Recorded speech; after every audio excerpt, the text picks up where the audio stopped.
I'm Evelyn, 29F, and I've been married to Blake, 31M, for 6 years. We have 2 kids, Emma, 5F, and Jack, 3M. My sister Brooke, 33F, lives about 10 minutes away from us with her husband Matthew, 35M, and their 3 kids, Mia, 7F, Ethan, 4M, and Zoe, 1F. Brooke and I have always been close. Growing up, we shared a room and were practically inseparable. When I was 15 and she was 19, our parents went through a messy divorce. It was a really tough time for our family, but Brooke stepped up and became like a second mom to me. She'd drive me to school, help me with homework, and even stood up to our dad when he'd come home drunk and angry. I don't think I would have made it through those years without her. So when Brooke got married right after college, I was thrilled for her. I was her maid of honor and helped plan her whole wedding. It was a beautiful day, and I remember thinking how lucky I was to have such an amazing big sister. A few years later, when Blake and I got married, Brooke returned the favor. She threw me an incredible bridal shower, helped me pick out my dress, and was by my side throughout the whole planning process. On our wedding day, her speech made everyone cry happy tears. She talked about how proud she was of me and how she knew Blake and I would have an amazing life together. When Brooke had her first kid, Mia, I was over the moon to be an aunt. I offered to babysit occasionally to give her and Matthew a break. At first, it was just once in a while, maybe an afternoon here and there so they could have a date night. I loved spending time with Mia and watching her grow. But over the last couple of years, things have gotten out of hand. When Ethan was born, Brooke started asking me to watch the kids more often.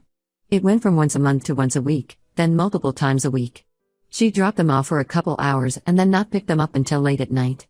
I worked from home as a graphic designer, and it's really hard to get any work done with 3 extra kids in the house. My own kids' routines get disrupted too. Emma is in kindergarten now and needs help with her homework in the afternoons. Jack is at a stage where he needs a lot of attention and doesn't nap well when the house is noisy. Every time I tried to say no to Brooke, she'd guilt-trip me. She'd talk about how stressed she is with 3 kids and how she has no one else to help. She'd remind me of all the times she helped me when we were younger, implying that I owe her this. It made me feel terrible, so I'd give in. Things really started to escalate when Zoe was born last year. Brooke had a difficult pregnancy and was on bed rest for the last 2 months. I practically moved in with them to help out. I was taking care of Mia and Ethan, doing their laundry, cooking meals, all while trying to keep up with my own work and family. Blake was amazingly supportive, picking up the slack at home, but I could tell he was getting frustrated. After Zoe was born, I thought things would go back to normal. But Brooke struggled with postpartum depression and leaned on me even more.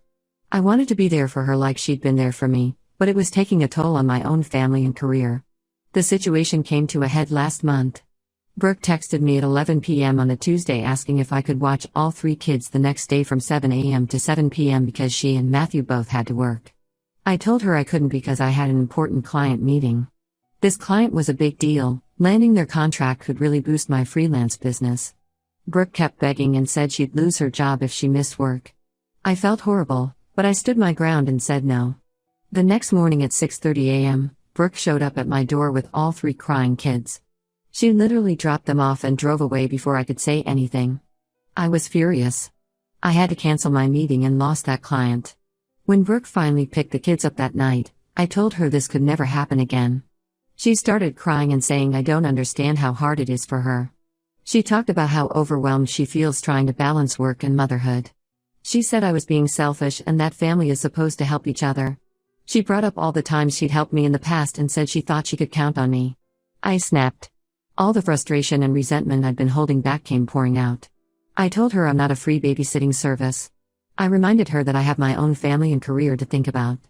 I said from now on, I'd only watch her kids once a month max, with at least a week's advance notice.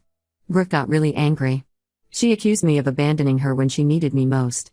She said I'd changed and become selfish since I got married. She even implied that Blake was turning me against my family. She stormed out and has been giving me the silent treatment ever since. Our parents got involved too.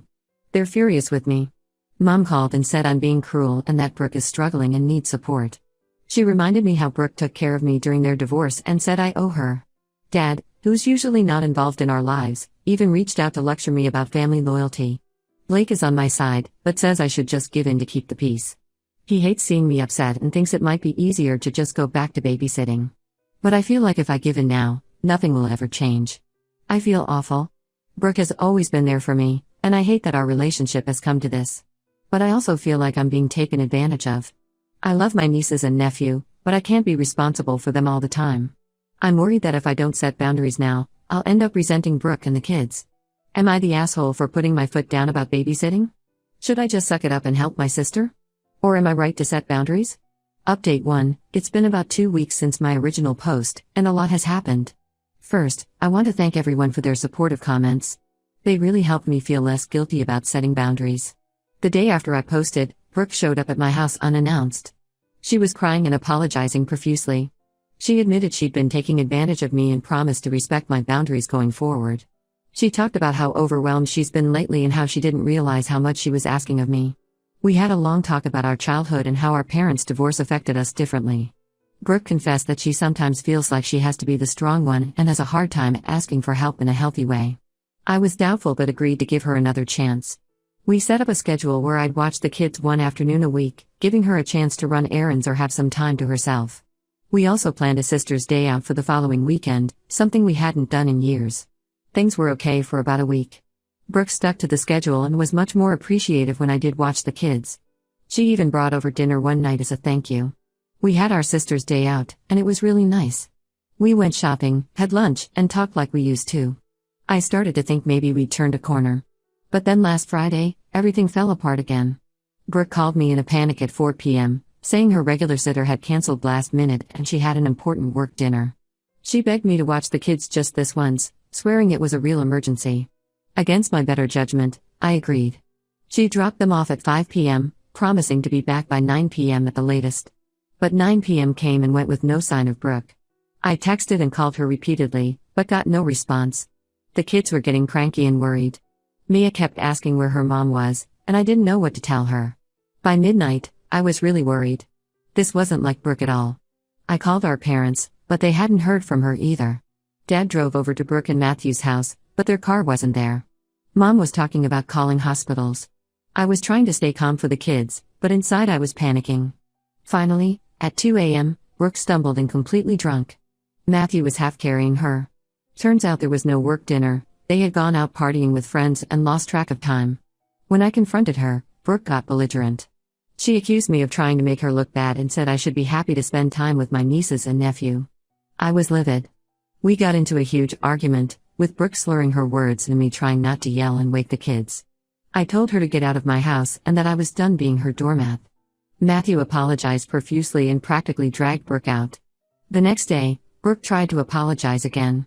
She sent a long text about how embarrassed she was and how it would never happen again. But I wasn't having it. I told her I was done being taken advantage of and she needed to figure out her own childcare from now on. Brooke didn't take it well. She got angry and accused me of being selfish and abandoning her kids. She brought up our childhood again, saying she'd sacrificed so much for me and this is how I repay her. She even threatened to tell our parents about some stupid things I did as a teenager if I didn't get over myself and help her. Now she's been badmouthing me to our entire extended family. She's telling everyone that I've changed, that I think I'm too good for them now that I'm married with my own kids. Most of them are taking her side and calling me heartless. I've gotten calls from aunts and uncles I haven't spoken to in years, all lecturing me about family loyalty. Even Blake is starting to waver. He hates conflict and says maybe I should give Brooke one more chance for the sake of family peace. He suggested we invite Brooke and her family over for dinner to talk things out. But I'm worried that if I give in now, we'll just end up back where we started. I'm standing firm for now, but the guilt and pressure are getting to me. I keep thinking about how Brooke was there for me during our parents' divorce, how she helped me through my first breakup, how she supported me when I was struggling in college. Have I forgotten everything she's done for me? Am I being unfair? But then I remember how she's been treating me lately, how she lied about the work dinner and left her kids with me all night while she partied. I think about all the work I've missed and the strain it's put on my own family. I'm torn between my love for my sister and my need to protect myself and my immediate family. Did I overreact? Should I give Brooke another chance? Or am I right to stand my ground? Update 2. It's been about a month since my last update, and things have only gotten more complicated. Shortly after my last post, I found out that Brooke's erratic behavior wasn't just selfishness, she's been struggling with alcohol addiction.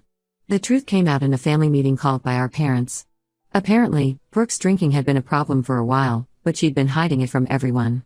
It started about a year ago, after she went back to work following her maternity leave with Zoe. The stress of juggling 3 kids, and a demanding job got to her, and she started having a glass of wine or two to unwind in the evenings. Over time, it escalated. She'd drink on her lunch break, hide bottles around the house, even drink before picking the kids up from school. Matthew had been covering for her, making excuses when she missed events or showed up late to things. He thought he could handle it on his own and was too ashamed to ask for help.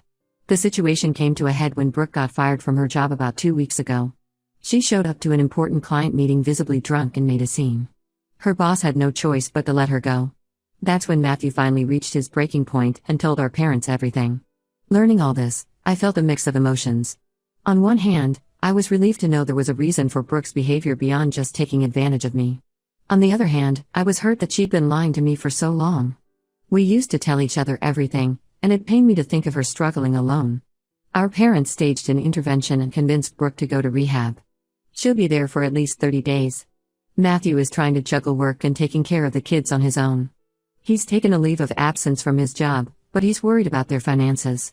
I felt terrible when I found out. Part of me wanted to step in and help with the kids while Brooke is getting treatment. I thought about how she'd always been there for me and wondered if I'd failed her by not noticing her struggles sooner. But another part of me is still hurt and angry about how she's treated me, especially the incident with the drunken night out. After a lot of soul-searching and discussions with Blake, I decided to offer limited help. I agreed to watch the kids 2 afternoons a week while Matthew is at work. But I made it clear that this is temporary and doesn't mean I'm going back to being on-call childcare. I also insisted that Matthew look into other childcare options for when Brooke gets out of rehab. Some family members are praising me for stepping up, saying this is what family is all about. But others are still saying I should do more. They think I should have the kids full-time while Brooke is in rehab, or that I should put my work on hold to help out more. I don't think that's fair to me or my own family. I'm trying to find a balance between being supportive and maintaining boundaries. It's not easy. I love my nieces and nephew, and I want to be there for them during this difficult time. But I'm also still dealing with my own feelings of hurt and betrayal. I've started seeing a therapist to help me process everything that's happened. It's bringing up a lot of old feelings from our childhood, the pressure I always felt to live up to Brooke's example, the guilt I carry for relying on her so much during our parents' divorce. I'm realizing that our relationship hasn't been as healthy as I thought for a long time. For now, I'm taking it day by day. I'm trying to be there for my nieces and nephew without sacrificing my own well-being or my immediate family's needs. It's a delicate balance, and I'm not always sure I'm getting it right. Am I doing the right thing? Should I be doing more to help? Or am I already overextending myself? Update 3. It's been 2 months since my last update. Brooke completed her 30-day rehab program and has been sober for about 6 weeks now. She's attending AA meetings regularly and seems committed to her recovery. When she first got out of rehab, Brooke came to me and gave a heartfelt apology. We met at a cafe, just the 2 of us, and talked for hours. She acknowledged how badly she'd treated me and said she wanted to make amends. She explained how her drinking had spiraled out of control and how ashamed she felt about lying to everyone. She asked if we could try to rebuild our relationship slowly. I was cautiously optimistic, but still wary. The hurt and anger I'd felt hadn't disappeared overnight.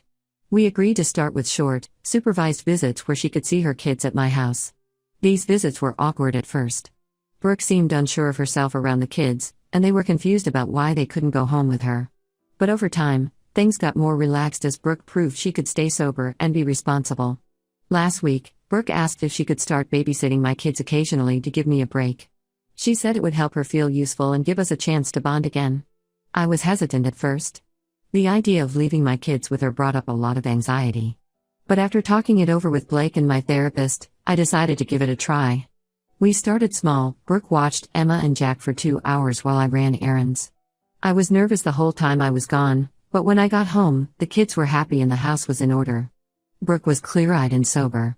She'd helped Emma with her reading and played blocks with Jack. It felt like a small victory. We're taking things day by day, but I'm cautiously hopeful that we can rebuild our relationship. Brooke seems genuinely remorseful and committed to change. She's started therapy to work through her issues, and she and Matthew are in couples counseling. She's applying for jobs again and trying to rebuild her life. Some family members think I should just forgive and forget, but I'm not there yet. The trust that was broken isn't easily repaired. I'm maintaining boundaries while still offering support. It's a delicate balance, but I think it's the right approach for now. Brooke and I have started having weekly sister dates, just the 2 of us. Sometimes we go for coffee, other times we just take a walk in the park. We're slowly opening up to each other again, talking about our feelings and experiences in a way we haven't in years. It's bringing up a lot of old memories and emotions, both good and bad. Time will tell if Brooke can maintain her sobriety and if we can truly repair our relationship. But for now, I'm choosing cautious optimism and taking it one day at a time. I've learned a lot through this experience. I've realized the importance of setting boundaries, even with family. I've also learned that it's okay to prioritize my own well-being and that of my immediate family. At the same time, I've been reminded of the deep bonds of sisterhood and how, despite everything, I still want Brooke in my life. Blake has been incredibly supportive throughout this whole ordeal. He's been patient when I've needed to vent, and he stepped up with our kids when I've been helping with Brooke's family. We've had some long talks about family dynamics and what we want for our own children. If anything, this situation has brought us closer together. Our parents are still adjusting to the new normal. Mom is thrilled that Brooke and I are working on our relationship, but she sometimes pushes for things to move faster than I'm comfortable with. Dad has been surprisingly understanding, even apologizing for putting so much pressure on me earlier. As for Brooke's kids, they're doing better. Mia is old enough to understand a bit about what's going on, and she's been seeing a child therapist to help her process everything. Ethan and Zoe are too young to fully grasp the situation, but they seem happy to be spending more time with their mom again. Matthew and I have developed a better relationship through all of this too. He's apologized multiple times for his role in enabling Brooke's behavior and for the times he let her take advantage of me. He's stepping up more with the kids and trying to be a better partner to Brooke. Looking back at my original post, I can see how far we've all come.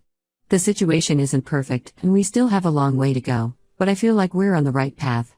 I'm proud of Brooke for her hard work and recovery, and I'm proud of myself for standing up for my needs.